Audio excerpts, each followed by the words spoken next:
9월 네 번째 주일입니다. 거룩한 주일 성전에 와서 또 성전에 오지 못하고 가정에서 온라인으로 예배하는 우리 삼형교회 모든 성도들에게 하나님 아버지의 크신 은혜와 사랑과 능력이 충만하기를 주님의 이름으로 간절히 축복합니다. 우리 다 함께 인사하겠습니다. 어떻게 인사하라고 했죠? 그윽한 눈빛으로, 느끼한 표정으로, 콧소리를 섞어서 이렇게 인사합니다. 바다보다 넓고 깊은 주님의 사랑으로 사랑합니다. 반갑습니다. 은혜 많이 받으세요. 바다보다 넓고 깊은 주님의 사랑으로 사랑합니다. 반갑습니다. 은혜 많이 받으세요. 콧소리가 여기저기서 막 울려 퍼집니다. 이틀간 내린 비로 기온이 많이 떨어졌습니다. 올해 여름은 유난히도 길고 더웠습니다. 예년에는 추석 때 이렇게까지 기온이 높지 않았는데 아마도 이상 기온인 듯 싶습니다. 하나님의 창조 원형을 왜곡시키고 훼손한 결과 부메랑과 같이 그 해악이 고스란히 인간에게 돌아오는 게 아닌가 생각이 됩니다. 제일 좋은 건 오리지널입니다. 조율이라는 뜻인 튜닝은 다양한 분야에서 효율적이고 흥미로운 형태로 재조정하는 걸 의미합니다. 예를 들면 자동차를 튜닝한다고 하면 원래 장착되어 있는 조향 핸들을 선호하는 디자인과 형태의 제품으로 교체한다거나 자동차 타이어 휠을 원래 것보다 지름이 크거나 화려하고 예쁜 제품으로 교체하는 등의 작업을 할 때 자동차 튜닝이라고 말합니다. 지난 금요일 때도 제가 말씀을 드렸는데요. 저는 자전거 라이딩을 참 좋아합니다. 그리고 각종 바이크 부품을 제 취향에 맞게 바꿔 사용해 보기도 했습니다. 예를 들자면 스프라켓을 바꾼다거나 핸들을 교체하고 페달을 평페달로 또 클릿 페달로 바꿔서 사용을 해보았습니다. 몇 가지 부품을 바꾸면 전혀 다른 자전거를 타는 듯한 새로운 느낌과 기분이 듭니다. 그런데요, 이것저것 바꿔보다가 결국은 다 귀찮아지는 때가 오더라고요. 그러면 어떻게 하는지 아십니까? 원래 오리지널 부품으로 돌려놓는 거예요. 그래서 이런 말이 있습니다. 튜닝의 끝은 순정이다. 아마 들어보셨을 겁니다. 취향과 기호에 따라 이것도 바꾸고 저것도 바꿔도 결국 제일 좋은 건 원형입니다. 특히 자동차 튜닝은 정기검사 받을 때 문제가 될 수 있습니다. 조향 핸들에 핸드 커버를 씌우는 것과 같은 소소한 것은 검사원이 그냥 넘어가지만 배기통을 바꾼다거나 자동차 각종 라이트를 다른 색상으로 교체하는 것 등은 검사받기 전에 원래 부품으로 교체를 해놓지 않으면 절대 통과할 수 없습니다. 신앙의 원형은 복음으로 돌아가는 것입니다. 복음이 원형입니다. 인간의 지식과 방법은 부차적인 겁니다. 인간이 죄를 짓고 에덴 동산에서 잃어버린 게 세 가지가 있습니다.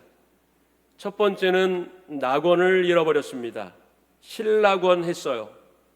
두 번째는 하나님의 복을 상실했습니다. 세 번째는 하나님의 형상을 잃어버렸습니다. 창세기 1장 27절에 보면 하나님이 자기 형상 곧 하나님의 형상대로 사람을 창조하시되 남자와 여자를 창조하셨다고 했습니다.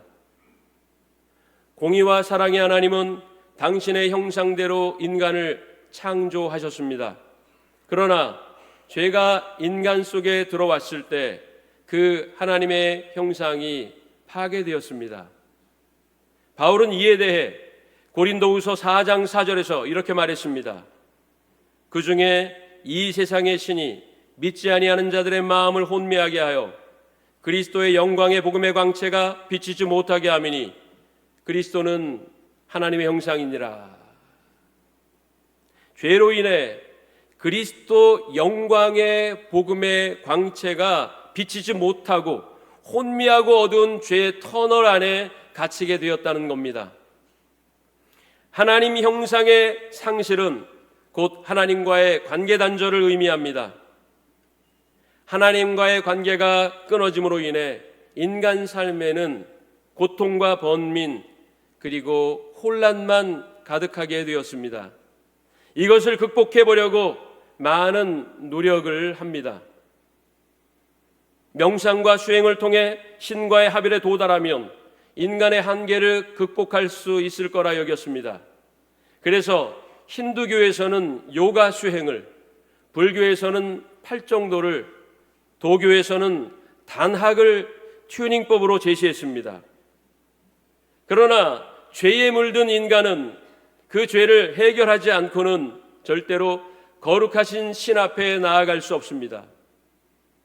철학을 연구하여 근본 진리를 깨달으면 인간의 한계를 돌파할 수 있다고 생각했습니다.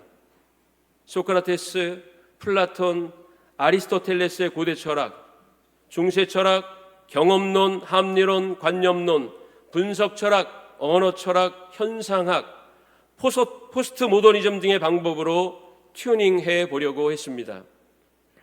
그러나 솔로몬은 잠언에서 이렇게 말했습니다. 여호와를 경외하는 것이 지식의 근본이거늘 미련한 자는 지혜와 훈계를 멸시하느니라.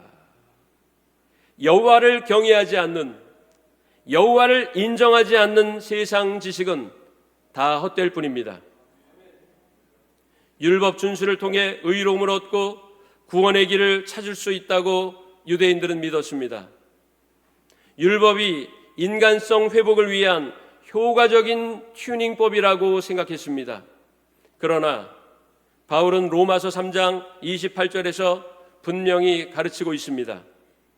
그러므로 사람이 의롭다 하심을 얻는 것은 율법의 행위에 있지 않고 믿음으로 되는 줄 우리가 인정하노라.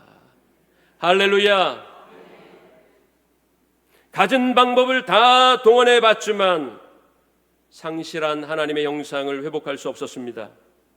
마치 12해를 혈루증으로 앓던 여인이 그 병을 고치기 위해 용하다는 의원을 찾아다니고 재산도 모두 허비했지만 고칠 수 없었듯이 말이지요. 그 여인이 병을 고친 것은 예수 그리스도를 만날 때였습니다. 갈라디아서 2장 16절 보니까 사람이 의롭게 되는 것은 율법의 행위로 말미암음이 아니요 오직 예수 그리스도를 믿음으로 말미암는 줄 알므로 우리도 그리스도 예수를 믿나니 이는 우리가 율법의 행위로서가 아니고 그리스도를 믿음으로써 의롭다함을 얻으려 함이라. 율법의 행위로서는 의롭다함을 얻을 육체가 없느니라. 이것이 팩트입니다. 이것이 진리입니다. 이것이 우리가 따라가야 할 길입니다. 믿습니까?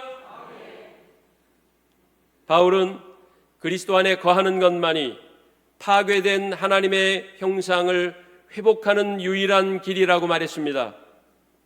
고린도후서 5장 17절 같이 읽겠습니다. 그런즉 누구든지 그리스도 안에 있으면 새로운 피조물이라. 이전 것은 지나갔으니 보라 새 것이 되었도다. 골로새 3장 10절도 같이 읽습니다. 새 사람을 입었으니 이는 자기를 창조하신 이의 형상을 따라 지식에까지 새롭게 하심을 입은 자니라. 할렐루야. 죄로 인하여 파괴된 하나님의 형상을 회복하는 것은 오직 그리스도 안에 거하는 것뿐입니다. 그리스도 십자가 능력과 은혜를 의지하여 죄에서 해방되고 하나님과의 관계가 회복되면 그것이 곧 하나님의 형상대로 지음을 받은 아름다운 인간성을 되찾는 길입니다. 사람의 노력과 힘으로는 절대 불가능합니다. 복음으로 돌아가는 것, 즉 순정으로 돌아가는 것이 회복의 첩경입니다. 내년도 삼양교회 표어를 정했습니다. 2025년 삼양교회 표어는 복음의 능력이 충만한 교회입니다. 같이 해봅시다. 복음의 능력이 충만한 교회. 국물 요리나 찜 요리를 할 때 기본이 되는 소스나 국물을 베이스라고 말합니다. 굴 소스를 베이스로 요리했다. 멸치 육수를 베이스로 국수를 끓였다. 이렇게 말합니다. 재료가 아무리 좋아도요, 기본 육수나 소스를 제대로 갖추지 않으면 원하는 요리를 얻을 수 없습니다. 그리스도인의 베이스는 복음인 줄로 믿습니다. 복음을 모르면 종교 활동은 할 수 있어도 하나님을 기쁘시게 하는 진정한 신앙생활은 불가능합니다.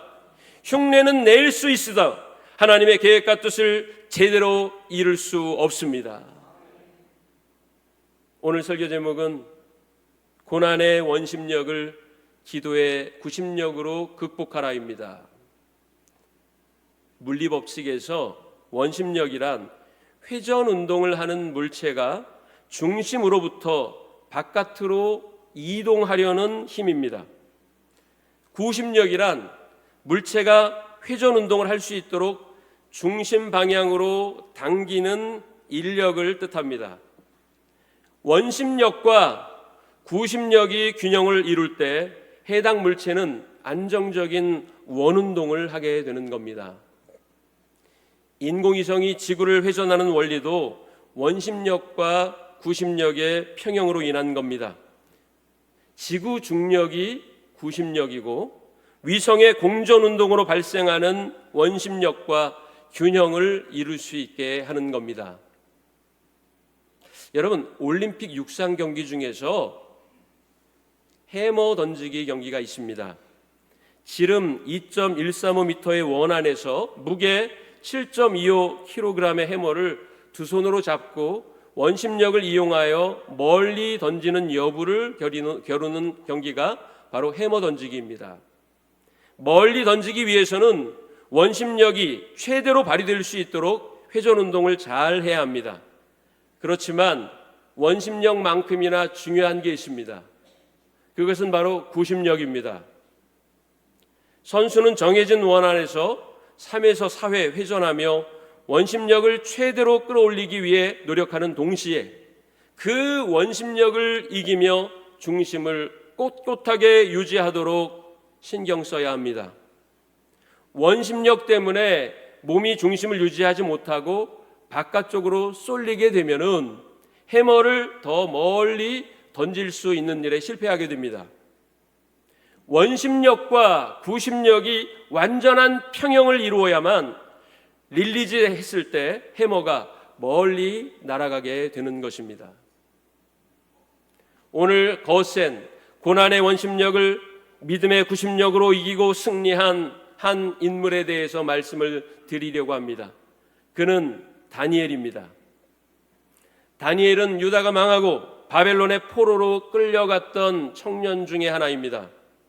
오늘 사건은 고레스가 바벨론을 점령한 후 다리오를 바벨론 지역을 다스리는 분봉왕으로 임명했을 때 일어났던 한 사건을 우리에게 알려줍니다. 다리오는 120명의 지역 방백들을 세우고 그들을 관장할 총리 셋을 임명합니다. 다니엘도 그 3명의 총리 중 한 사람이었습니다. 본문에 보면 다니엘은 매우 민첩하고 총명한 자였습니다. 직무 수행 능력이 다른 두 총리보다 탁월했기 때문에 다리오 왕은 그를 총리들 중에 장인 총리장으로 임명합니다.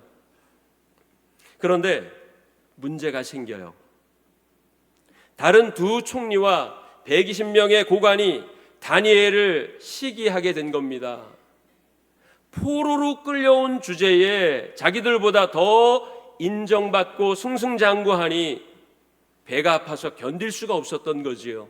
어떻게 하면 저 다니엘을 제거할 수 있을까 절치부심했습니다. 그들은 모였어요. 그리고 각자 의견을 내놓습니다. 어떤 이는 다니엘이 실무에 있어 중대한 실수가 있지 않았는지 기록물들을 샅샅이 열람합니다.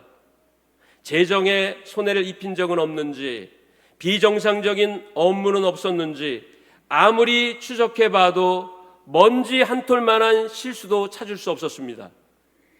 어떤 이는 여자 관계를 조사해보자 했습니다. 그러나 아무리 찾아봐도 깨끗했습니다. 어떤 이는 뇌물을 받는지 조사해보자고 했습니다. 그러나 10원 한 장 뇌물로 받은 혐의가 없어요. 어떤 이는 가족들을 파헤쳐보자, 불법한 청탁이 있었는지, 입시 비리가 혹시 있지는 않았는지 알아보고 또 찾아봐도 찾을 수가 없었습니다. 그만큼 다니엘은 깨끗했어요. 그만큼 정의로웠습니다. 이것을 오늘 본문 4절은 이렇게 소개합니다. 이에 총리들과 고관들이 국사에 대하여 다니엘을 고발할 근거를 찾고자 하였으나 아무 근거, 아무 허물도 찾지 못하였으니 이는 그가 충성되어 아무 그릇됨도 없고 아무 허물도 없었음이었더라. 정말 탈탈 털었지만 먼지 한 톨 나오지 않는 거예요. 어찌 사람이 이럴 수가 있을까? 그들은 당황스러웠습니다. 무언가 혐의를 씌울 만한 것이 있어야 고소를 하든 고발을 하든 할 텐데 무결점 그 자체였어요. 그들은 허탈했고 허망했습니다. 그러다가 역발상을 하게 됩니다. 잘못한 것을 찾지 말고 다니엘이 가장 잘하는 걸 한번 찾아보자. 여러분, 다니엘이 가장 잘하는 게 뭐예요? 하나님 섬기는 일입니다. 예배하는 일이고 기도하는 일이에요. 그걸 이용하자는 겁니다. 어떻게 이용하느냐? 5절을 읽어보면 알 수 있습니다. 그들이 이르되 이 다니엘은 그 하나님의 율법에서 근거를 찾지 못하면 그를 고발할 수 없으리라 하고, 이런 거예요. 우리가 착각하고 있는 게 있다. 잘 들어봐라. 저 다니엘이란 놈은 천연기념물 같은 놈이야. 뇌물도 안 받고 도박도 안 하고 불륜으로 엮을 수도 없어. 그리고 일도 똑부러지게 잘하기 때문에 그런 것으로서는 저 다니엘을 꺾을 수가 없다. 내게 묘안이 있다. 다들 귀를 쫑긋 세웁니다. 저 녀석은 자기가 믿는 야훼실의 명령을 목숨처럼 여긴단 말이지. 그 어떤 사람의 명령이라도, 그것이 설령 왕의 명령이라고 해도 절대 야훼의 명령을 어기지 않거든. 그걸 역이용하면 된다. 아주 영악한 방법을 쓴 겁니다. 다니엘은 인간의 법과 하나님의 법이 부딪힐 때 인간의 법은 어길지라도 하나님의 법은 목숨을 걸고 지킨다는 사실을 적대자들도 알고 있던 겁니다. 그걸 이용하자는 거예요. 하나님을 워낙에 잘 믿는 놈이기 때문에 하나님의 법을 지키느라 왕의 명령을 어길 수밖에 없는 상황을 만들어 그에게 혐의를 덮어 씌우자. 아주 교묘하고 악랄한 방법을 택합니다. 다니엘이 잘하는 걸 이용하면 된다는 말이 바로 이 뜻입니다. 그들은 왕을 찾아가요. 그리고는 자기들의 숨은 의도를 숨기고는 왕이 솔깃할 만한 제안을 합니다. 왕이시여, 지금 왕께 가장 필요한 법이 있습니다. 그건 왕 외에 어떤 신이나 사람에게 하는 기도를 금지하는 것입니다. 왕은 신의 대리자 아닙니까? 신의 현현이 아닙니까? 그렇기에 왕권 강화를 위해 오직 왕께만 기도하도록 하는 법을 정하자는 겁니다. 만약 법을 어기는 자가 있다면 사나운 사자 굴 속에 던져 넣으십시오. 그렇게 30일간 모든 기도를 금지하고 왕께만 기도하도록 법을 제정하고 반포한다면 모든 백성이 왕의 권위 앞에 복종하게 될 겁니다. 왕이 들으니까 그럴싸해요. 고레스에 의해서 다리오가 바벨론의 분봉왕으로 임명된 나이가 62세입니다. 결코 적지 않은 나이예요. 그렇기에 다리오에게 꼭 필요했던 건 왕권 강화였을 겁니다. 어떻게 해서든 왕으로서의 권위를 극대화하여 통치 동력으로 삼는 게 필요했어요. 그래야 고레스 왕에게도 어필할 수 있고 안정적인 정치 권력을 유지할 수 있다고 여긴 겁니다.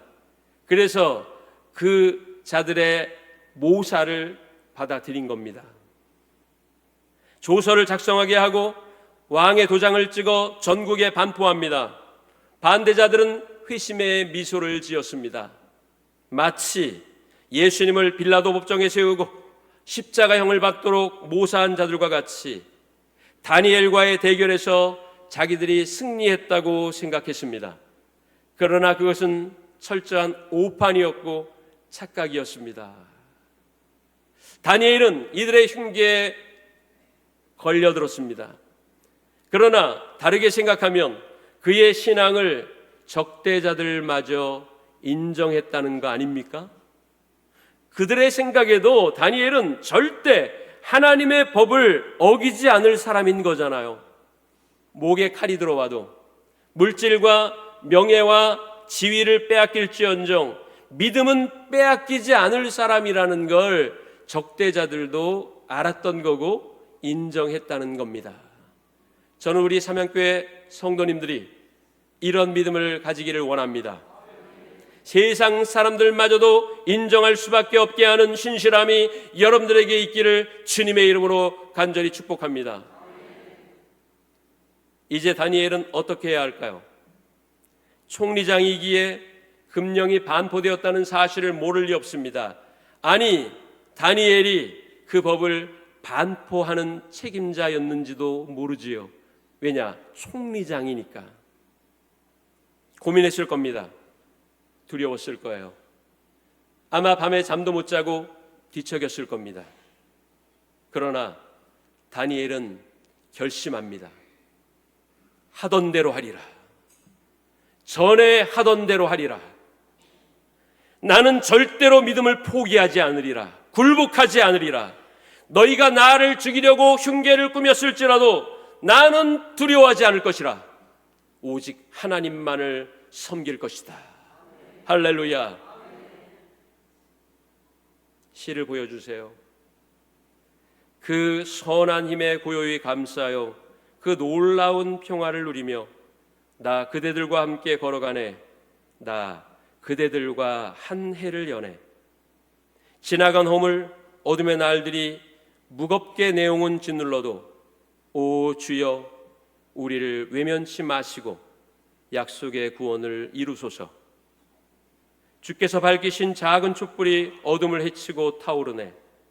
그 빛에 우리 모두 하나 되어 온누리에 비추게 하소서. 이 고요함이 깊이 번져갈 때 저 가슴 벅찬 노래 들리네. 다시 하나가 되게 이끄소서. 당신의 빛이 빛나는 이 밤. 그 선한 힘이 우리를 감싸시니 믿음으로 일어날 일 기대하네.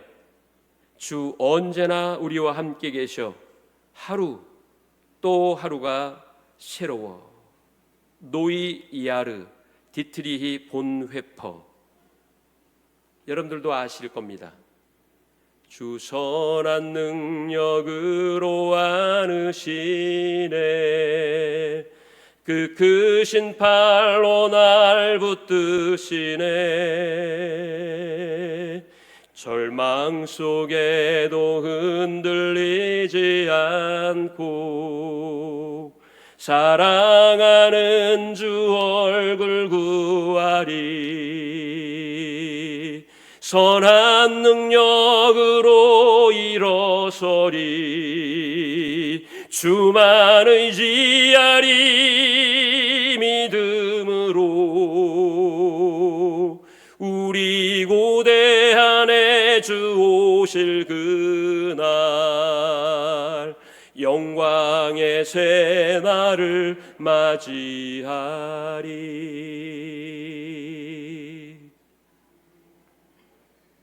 독일의 본 회포 목사님이 나치 정부에 체포되어 지하 감옥에 투옥되어 있을 때 쓴 시입니다. 이 시의 원본은 약혼자였던 마리아 폰 베데마이어에게 1944년 12월 19일 혹독한 추위 속 신년을 며칠 앞둔 시기에 감옥에서 써서 편지에 동봉했습니다. 시의 원제는 노이 야르 신년회입니다. 이 시에 지그프리드 플레츠가 곡을 붙여서 폰 구텐 마크텐 선한 능력으로 라는 제목으로 찬송가를 발표했고, 독일 찬송가 협회는 이 곡을 공식 찬송가 책에 수록했습니다. 이 시를 쓸 당시 본 회포의 형과 형수는 이미 감옥에 수감 중이었고 동생은 병에 걸려 고통받는 상태였습니다. 쌍둥이 여동생이 있었는데 그 여동생은 유대인 남편과 함께 외국으로 피신 중이었으며 약혼 여와는 만나지도 못한 채 편지로만 소통할 뿐이었습니다. 겹겹이 둘러싼 고난을 겪으면서도 하나님의 선하신 능력으로 이겨낼 수 있다고 고백하고 있습니다. 그리고 그 고난 끝에 하나님이 함께 하시는 새로운 날을 맞이할 수 있다고 담담하게 읊조립니다. 그는 부드럽지만 강하게 우리에게 큰 신앙의 울림을 줍니다.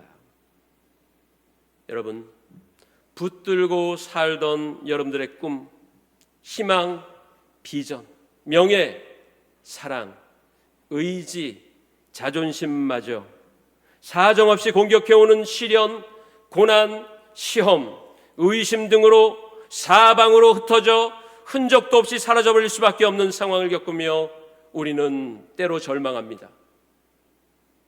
고난의 원심력, 가난의 원심력, 질병의 원심력이 거세게 나를 밀어붙여 중력도 없는 먼 우주 공간으로 날려버리려고 합니다.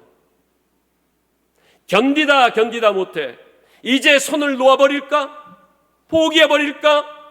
죽으면 끝이잖아. 눈 감으면 이 꼴 저 꼴 안 봐도 되지 않을까? 이런 생각마저 들지 않습니까? 버티기가 힘들어요. 참기가 어려워요. 견디다가 힘이 다 빠져버렸어요. 그렇다면 지금 그 손을 놓으면 편안해질까요? 놓아버리면 자유로울 거라 생각합니까? 교회고 뭐고 나가고 싶지 않고 나에게 상처 주는 말을 하는 사람으로 인해 염증이 들어요? 오래도록 기도했지만 응답은 고사하고 어려움만 가중되고 있습니까? 낫고 싶은 질병은 더욱더 깊어지고 우울감은 더 심해지며 희망은 그림자마저도 붙들 수 없습니까? 그때 우리는 다니엘이 겪은 일을 생각해야 합니다. 여러분이 하나님의 사람이라서 그래요. 지금껏 그렇게 어려움을 줬는데도 믿음을 버리지 않고 여전히 하나님 앞에서 사는 여러분을 넘어뜨리기 위해 마귀는 최후의 방법을 쓰는 겁니다. 최후 발악하는 거예요. 그러니 견디십시오.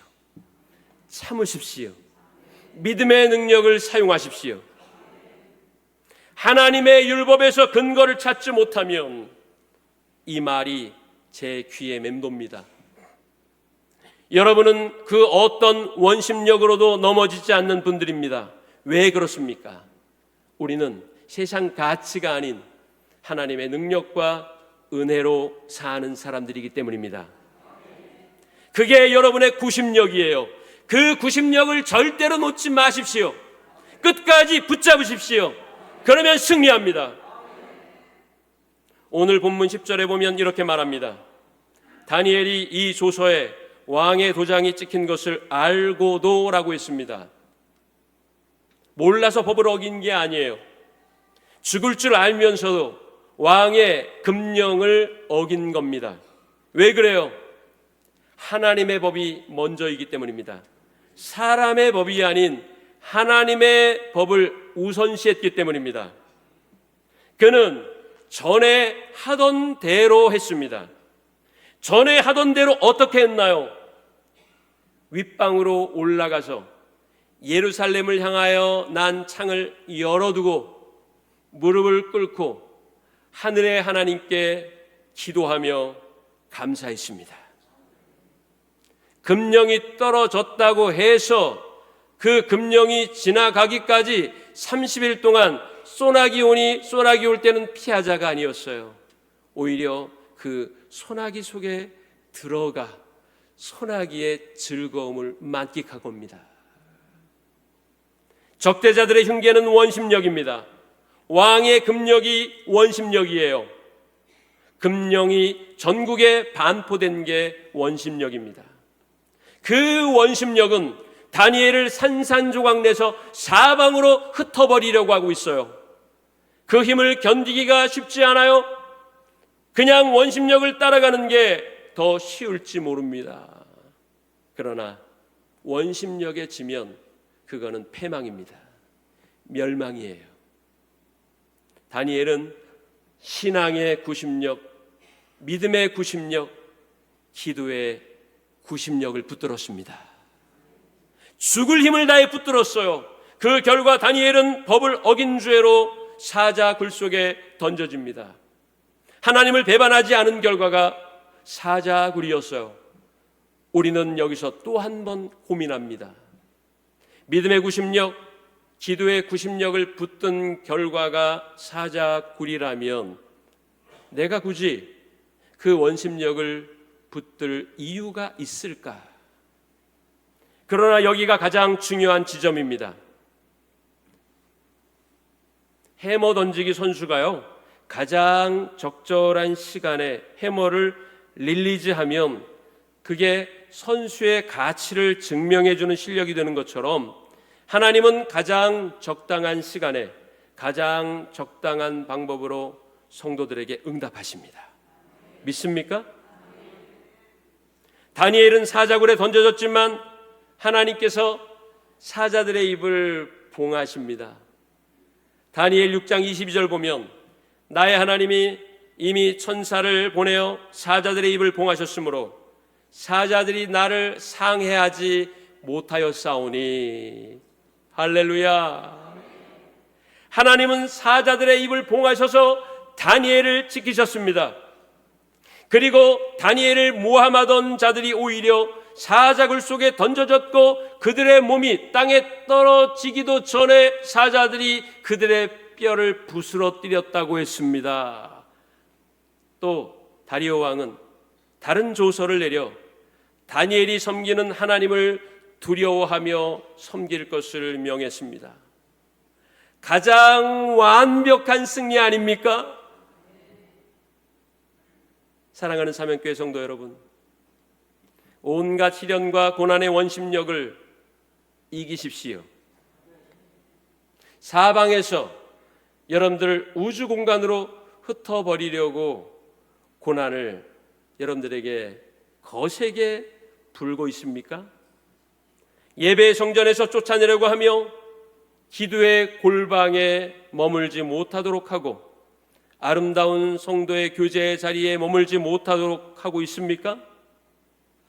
교회도 믿음도 다 소용없는 거라고 허무의식과 패배감을 심어주어 정처 없이 떠돌게 만들고 있어요? 이제 기도의 구심력 안으로 들어오시기 바랍니다. 예배의 구심력 안으로 오세요. 아름다운 성도의 교제의 장으로 들어오시기를 바랍니다. 고난의 원심력을 기도의 구심력으로 극복한 자에게 주시는 하나님의 놀라운 축복과 은혜가 이 시간 예배하는 삼양교회 모든 성도들에게 충만하기를 주님의 이름으로 간절히 축원합니다.